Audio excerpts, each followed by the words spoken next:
Iron Man issue number 11 is here, and man, is this book continuing to be really fun. So, we kind of like move away from like the hippie commune arc now. It seems like we're blasting off in a different direction, but not before getting some major reveals and some interesting stuff happening with some minor characters. So, last issue we saw that this planet kind of like houses the Ultimos, and they're like these weird ancient robots that kill and eat people. We are starting this book at a funeral for some of the people that died during the fight, and basically Tony is trying to talk to like Avro, and Wilbur is like, why don't we hunt them down and like attack them? Because it seems like we're just like cannon fodder waiting to be killed here. We should actually do something in like the active pursuit of destroying these things. And you see that Wilbur's just kind of watching like, this Tony guy is doing something weird. So later on, when Tony goes back to his own place, we see Wilbur shows up and he's like, Tony, I know you want to help here, and I'm not going to ask any of these people to sacrifice themselves in a pursuit of doing this. Look, I know, like, paradise is close to what this is, except for the killer robots, but these aren't fighters, they aren't warriors, they're just people who are here. They are just random people. I'm not going to ask them to sacrifice their lives for anything like this. So, I would love your help in finding a way off the planet, getting a signal out so we can leave, but that's it. That's all I'm looking for. That's all I want from you. So Tony's like, I guess I can help that. I guess I can help you do that thing. So as they start to walk away, Tony gets a call from Patsy, and basically she's just like, you need to get off this planet, but even if you don't get off this planet, or whatever it is you want to do, Tony, we are still going to go fight Korvac and do the thing without you. And he's like, I'm not going to have your deaths on my hands if you do die. And he's like, well, Tony, it doesn't matter, okay? Quit making what we're about to do your fault or like your burden, because it's not about you. If we die on this, it's not your fault. It's because we chose to do it. So we cut back to see Patsy and her ship there, and they're headed off to space, and it looks like we are going to go through with this plan to get to Tatu and beat Korvac at his own game, just in time to save the universe. Really fun. I like kind of waiting to see when we were going to come back to these characters, because it feels like we've been away from them for a while, but we're back, and it's going to be kind of cool to see that. Again, this is just a really good deconstruction of Tony, because I love the idea he can't take the armor off because he'll die because of the neck, and then like the addiction to morphine that he's clearly high throughout the entirety of this book.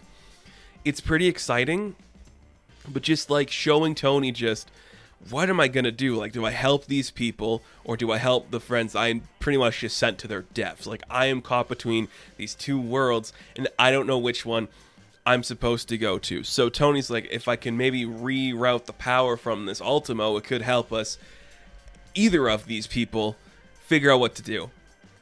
But Avro just kind of shows up while Tony's playing with it. He's like, dude, please don't do this. Wilbur says they're off limits. I don't think we should touch them. Everything here, it's not going well. But he kind of attacks Tony. They get into a little scrap. And basically, Tony is not willing to buy into like the random blatantness that is following Wilbur. He's starting to realize, well, this guy is clearly hiding something. The way he says, don't attack the robots. He's protecting us from something. And Avro doesn't know what's going on. But he kind of like, maybe should, but who knows. We'll get to it later on in the book. So they kind of like, they kind of stop fighting. Tony kind of says enough that gets Avro to stop attacking him.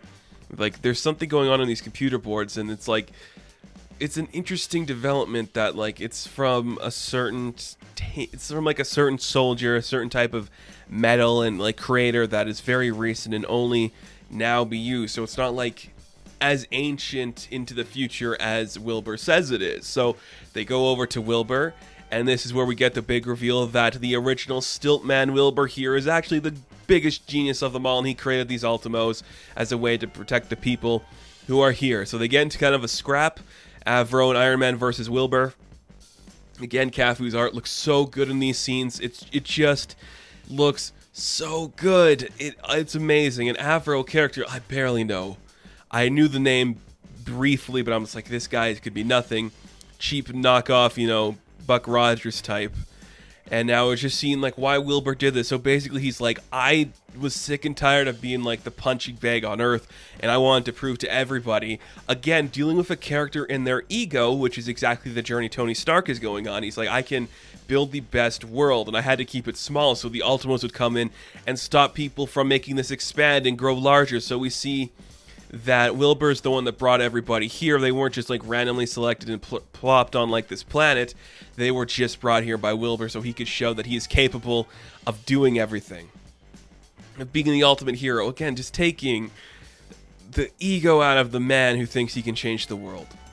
I love it a lot, and we see that all the other residents of the planet just like show up, and they see Wilbur, and Tony and Avril for a moment think like, okay, we're going to get hurt here. But nope, they all come after Wilbur. Tony's trying to stop them from killing him, but basically it's just like, we have to let them do what they need to do because they were abducted by this guy, by Stiltman. Again, Cantwell just knows what he's doing here. You're taking the joke. You are taking the lamest character in the world, Stiltman, who can just get really long arms and legs, and you are making him into a very fantastical character. Like this old man who showed, like, I want to prove to everybody who made fun of me that I'm capable of being the hero, being like the savior. I'm going to kidnap them and place them on this planet and build like the system that's coming to systematically kill these people, and they're going to love me for it, for protecting them.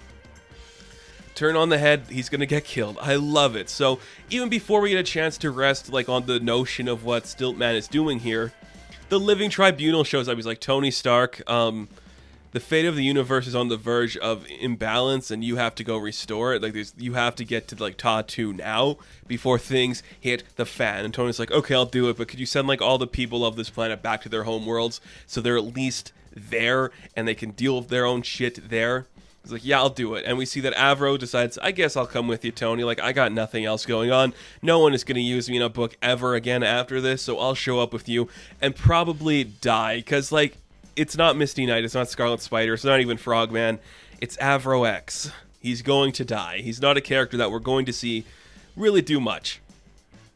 So they get beamed aboard the Ta-2, and it's like, okay, now all they have to do is survive and deactivate the defense systems before the whole thing blows them up. And that's a really good place to end this book. And it kind of like I said, wraps up the hippie commune story pretty fast, but you get it. Like, it's just, okay, we're here. Stiltman's a dick. Let's get out of here before shit gets blown up. It works really well. This is great just seeing, like, Tony is one of the most arrogant men in the world, but there are men that are willing to do the things he wanted to do, and now seeing them face to face, just like the destruction that they cause, is probably going to stop him from doing some of these things. It's a very well-written story in that regard, and I think it's such a cool thing to see. Like, this is just what you want from Tony, just like, I am probably more in line with the things that Korvac and Wilbur are doing, but I have to go against them because I'm the quote-unquote hero of this story and of my own life. But I'm addicted to morphine, I can barely walk, everything I do is bad, and now I have to stop a cataclysmic event from happening and changing the balance of the universe with some D-lister Buck Rogers. Like, that's so cool. Just, like, the fact that the Living Tribunal can just show up and tell Tony to get his shit together just really amazes me how good this book works. It's just, like, Tony is the biggest dick, but he's trying to be the biggest dick who wins. And I think that's really cool to see. It's just a great interpretation of this character, and it's been incredibly fun to see what this book can bring us. Really, really good stuff. So, Iron Man issue number 11, I am going to give an 8 out of 10. Now, thank you guys for watching this review. Be sure to like and subscribe to the channel. As always, you can check me out on Instagram, TikTok, and Twitter. And I will catch you in the next one. Have fun. Stay safe. Good luck.